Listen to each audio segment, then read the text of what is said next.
ಆದರೆ ಆ ಬಾವಿಯನ್ನೇ ಯಾಕೆ ಆರಿಸಿಕೊಂಡಿರಿ ಬಾಸ್? ಯಾಕೆಂದರೆ ನನ್ನ ಅಧ್ಯಯನದ ಪ್ರಕಾರ ಆ ನಿಧಿಯನ್ನು ತಲುಪಲು ಮತ್ತು ಅದನ್ನು ಸುಲಭವಾಗಿ ಹೊರತೆಗೆಯಲು ಬೇರೆ ಯಾವುದೇ ದಾರಿ ಇರಲಿಲ್ಲ.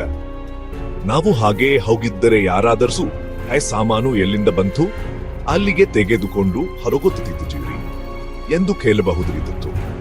ಆದರೆ ಆಗ ಭೂತದ ಗೆದಿಂದ ಇಲ್ಲಿ ಯಾರು ಬರುವುದಿಲ್ಲ ಮತ್ತು ಯಾರು ಅನ್ನನನ್ನು ಕೇಳುವ ಪ್ರಶ್ನೆಯೇ ಇಲ್ಲ. ಹಾಗಾದ್ರೆ ಇದು ಬಾವಿಯ ಭೂತದ ರಹಸ್ಯ. ಹಾಗೊದ್ದು ನಮ್ಮ ಬ್ರಾಹ್ಮದ ಹಲಿಯ ಹವೇಲಿಯ ನಿಧಿಯನ್ನು ಲೋಟಿ ಮಾಡಲು ಹೊರಟಿದ್ದಾರೆ.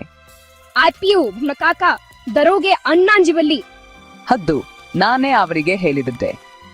ಆದರೆ ಭೂತ ನನ್ನನ್ನು ಬಾವಿಗೆ ಜಲೆಯಲು ಸಾಧ್ಯವಾಗದಿದ್ದರೆ ನಾನು ನಿಮ್ಮನ್ನು ಬಾವಿಗೆ ಜಲೆದುಕೊಂಡು ಹಾರುತ್ತೇನೆ. ಆಗ ನೀವು ಇನ್ನೂ ತೊಂದರೆ ಇದೆ ಎಂದು ಅರ್ಥ ಮಾಡಿಕೊಳ್ಳಿ ಮತ್ತು ನೀವು ಕೂಡ ಬನ್ನಿ. ಆ ಜನರು ತೋಟದಲ್ಲಿ ಅಡಗಿ ಕುಳಿತು ನಮ್ಮನನ್ನು ನೋಡುತ್ತಿದ್ದರು.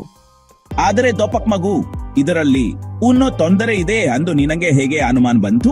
ದರೋಗೆ ಅನ್ನ ಬಾವಿಯ ಭೂತ ಯಾರನ್ನಾದರೂ ಎಳೆದಾಗಲಿಲ್ಲ, ಒಬ್ಬನನ್ನು ಮಾತ್ರ ಎಳೆದಿದೆ. ಇದರ ನೇರ ಅಳವೇನೆಂದರೆ ಭೂತ ಸಾಮೂಹಿಕ ಒಬ್ಬ ಮನುಷ್ಯನನ್ನು ಮಾತ್ರ ಜೆರೆಯುವಷ್ಟು. ಹೋಗೆಂದರೆ ಆ ಪಂಜದಲ್ಲಿ ಒಬ್ಬ ಮನುಷ್ಯನ ಕುತ್ತಿಗೆ ಮಾತ್ರ ಬರಬಹುದು ಮತ್ತು ಇದನ್ನು ನಿರ್ವಹಿಸುವ ಯಂತ್ರದಲ್ಲಿ ಅಷ್ಟು ಶಕ್ತಿ ಇಲ್ಲ.